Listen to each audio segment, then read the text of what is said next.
You're listening to the Farmy Yard Podcast. This podcast is brought to you by Farmy Yard and Farmy Yard's Mighty Network. Episode 65. And in this episode, I am reviewing some TED Talks that I heard excerpts from on NPR. And it's all about the food we eat. Some of the information is shocking, folks. So put your seatbelts on and let's go for a ride. Well, hello everyone. Linda Borghi here from Farmy Yard. And you, my friends, are just one seed away from growing healthy people. So what do you think about that? I am an avid NPR listener. And couple weeks back, I heard a podcast and it was excerpts from a few different TED Talks. And the title of the podcast for NPR was The Food We Eat. And after I listened to the three different excerpts, I'm a big TED Talk watcher as well, I came up with the feeling that, how does the food that we eat become a tool of connection? That's really what I took away from this particular NPR podcast. So what I would like to do is just give you a little bit of a review of what I learned. Some of it was new and some of it wasn't. The first item on the agenda, which was not new, is a town in the north of England called Todmorden, and it's in a rainy, cold, dank area of England, as most of England is, but this is in the north. And what they're doing in that particular town, and what they have done for the past 10 years, is they have food growing everywhere. And this is the brainchild of a woman. I'm not quite sure how old she is, but I believe she's in either her late 50s or 60s. Her name is Pam Warhurst, and her brainchild is called Incredible Edible. Now, if you go to Todmorden, right, you're going to walk across this canal, and on either side you'll know you're there because there's just food growing. You could go to the police station and they'll have potatoes, and you could go to the firehouse for the tomatoes. They plant food at the train station. So you get off your train and you, on a Friday, and you want some tomatoes, you go over and you harvest a few. And something interesting that she discovered is that people don't take everything. Not one person goes and harvests it all of it for themselves. They always leave some. So really, what this town is generating is a consciousness of others in the food that we eat. Isn't that really just a great situation? And right now, they have 30 towns. This movement has 30 towns throughout England implementing the same model, and they have communities in Japan, the United States, and New Zealand. They've actually created a new form of tourism. Get a load of this. They call it vegetable tourism. And what Pam says is she gets people going to that town all year round, whether there is food growing or not. So maybe this is a big boost. This could be a big boost for the local economies. Let's just picture this for a minute, everyone. Okay, you live in a tiny town. I don't know. Let's say Lyndhurst, New Jersey, because that's where I was born and raised. And let's say right now in Lyndhurst, New Jersey, there is food growing everywhere. On public spaces, in the park, on people's front yards. Now, Lyndhurst is a commuter community for New York City. So the plots aren't very big. But remember, folks, on 450 square feet, you could produce a phenomenal amount of food. So let's go back to our scenario. So we're in Lyndhurst, New Jersey. So instead of grass, right, we are experiencing green beans, peppers, strawberries. What do you think that feels like? Can you feel that energy shift? And why does that energy shift? Because it makes us feel safe. Because we need food for our survival. And knowing that it's organic, clean food, doesn't that give you just such a peace of mind, especially for all the moms out there and grandmoms out there and dads and grandfathers and aunts and uncles? Of course it does. We're not like little zombie robots, for God's sake. So anyway, so there you go. There's my take on the incredible edible, and I will post all of these TED Talks, specific TED Talks, in the show notes, so you can go back and watch their full talks instead of just listening to me review it. So let's see. The next TED Talk that I listened to was a food writer and a cookbook author. And the name of his book is How to Cook Everything. And his name is Mark Bittman. And apparently he's a pretty famous guy. And this is what he taught me. That a minimum of 40% of the food in the stupid markets would not qualify as food by the dictionary definition. Well, food is meant to nourish, but who knew 40% of the food? That's a little frightening. So what he said, that was 100 years ago, everyone was a locavore. Everyone had to cook.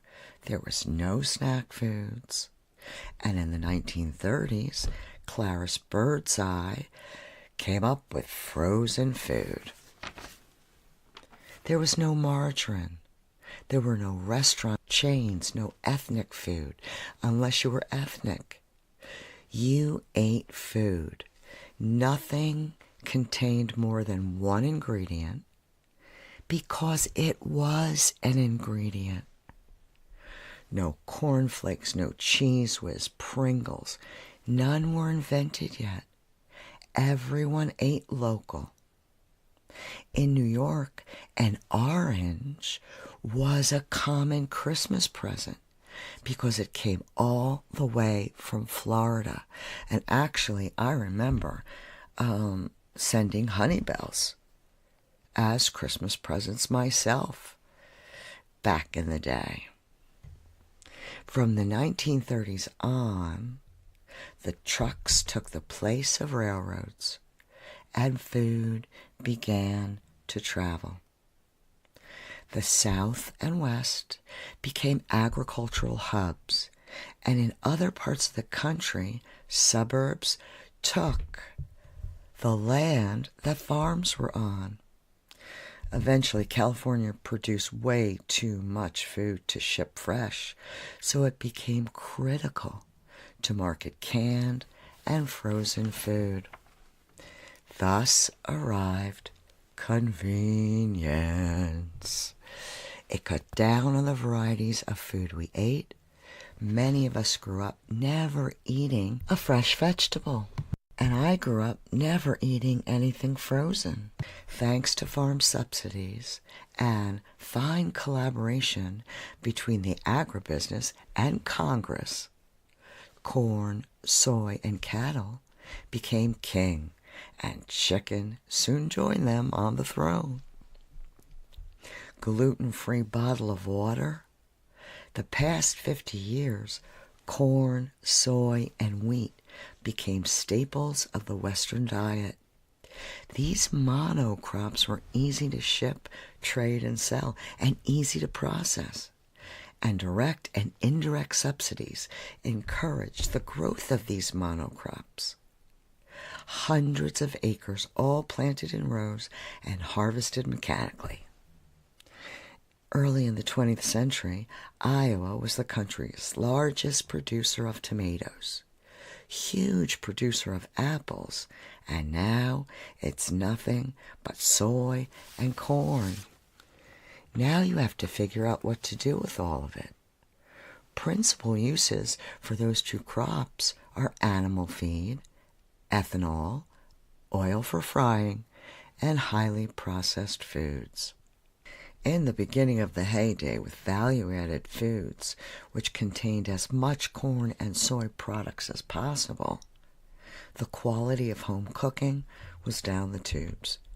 By the 70s, people started to realize the value of local ingredients. We expect to have any food in minutes. We need to think and eat personally. We just can't get everything all the time. We need to make food, real food, more important, not less important. Boy, isn't that something? Geez, I learned a lot, especially the 40% of the food in the stupid market that would not be considered food from a dictionary. So this particular TED Talk really moved me to start a campaign called Eat Real Food. So now what I do frequently when I'm making my supper, I didn't do it last night, I take a photograph of it on the stove and say, and I post it to social media, and I say, eat real food. These are potatoes mashed with skin and has some butter, salt, and pepper. Now, needless to say, everything is organic, because if it isn't, then we're consuming poison. So we need to think about food without poison, right?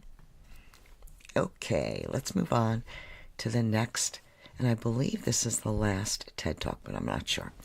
Alrighty, so this gentleman, Charles Spence, he's a pediatric researcher for the University of California in San Francisco, and he studies sugar.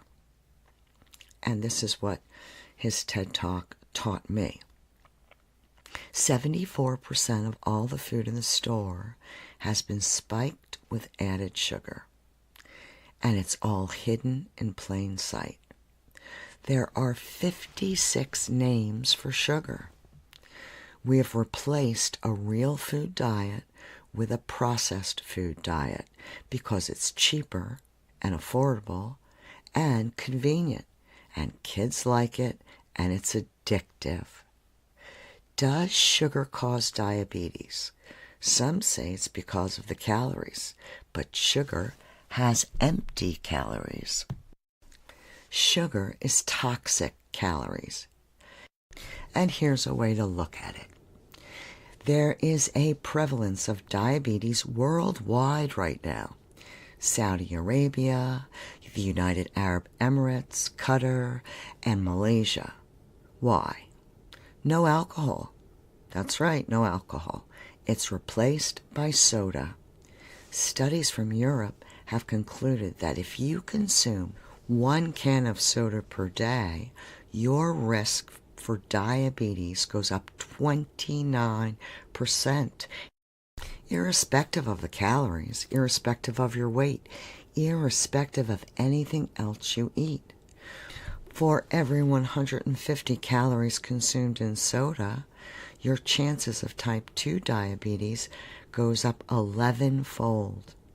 And we are consuming 2.5 cans per day. 29.5% of diabetes is due to sugar and sugar alone. This study actually satisfies both the scientific and legal criteria, probable cause, because you have to be able to show that something causes something before you could do something about it. By the way, personally myself, that doesn't make any sense to me. And now it's been proven and shown how toxic sugar is. It causes diabetes and heart disease, fatty liver disease, which, by the way, is the biggest epidemic on the planet, and tooth decay. When we consume more than we can process, the liver turns the excess into fat. We now know that it's that liver fat that drives all chronic metabolic diseases that have been discussed except for tooth decay. What is the daily limit? The World Health Organization sets it at 6 teaspoons per day, 25 grams. But they were lobbied so strongly that they raised it to 12 teaspoons. In the West, we are now consuming 19.5 teaspoons. Some are consuming 30, 40, and 50 added teaspoons of sugar per day. Type 2 diabetes became a huge problem in the 1920s and heart disease in the 1930s. And then high fructose corn syrup happened in the 1980s.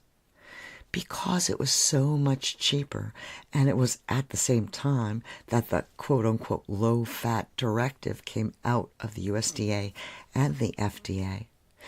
In 1977, the first dietary goals for Americans said less fat.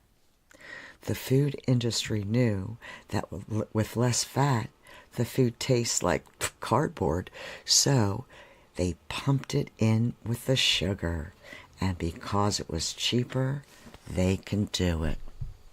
So there you go. That is what I learned from those 3 TED Talks that were on NPR. And like I said, I'll post that link in the show notes later on today. But gosh, when you think about the way we used to eat. Now, I was born in 55, and there were a lot of us. The oldest of 8, so nothing came out of a box. And that's where myself and my sisters learned how to cook and eat real food. And before our very eyes, those skills, it's like they're becoming extinct. When you think about the most asked question of Alexa is, how do you boil an egg? Now, there's 2 words, boil an egg. Now, why have we let this go so far? Are we so distracted? Or are we in denial? Well, those are two D words. And my suggestion is that we eat real food. Eggplant should not be letters on a box. It should have a purple skin. And we need to know where that purple skin came from. Because really, our food is truly our connection to each other. I have seen it. Let's not forget that we put Lyndhurst in our minds, Lyndhurst, New Jersey, and now everywhere that there's grass growing is growing vegetables. Yeah. We could all farm a yard. Even if we can't do it, someone would want to do it for us. I guarantee you that, because once you do it, there's no looking back. Well, thanks again, everyone, for listening. I hope you got an awful lot out of this podcast. And if you did, please download and subscribe and leave us a comment. And I want to let everyone know that this podcast is being supported by Farmyard's Mighty Network, and you could go to seed.farmyard.com. This is our membership site, and you'll find a ton of content in there. And if you want to stay up to date and up to the minute, this is definitely the place to go. All right, kiddos, I will catch you on the flip side. And until then, grow healthy, people.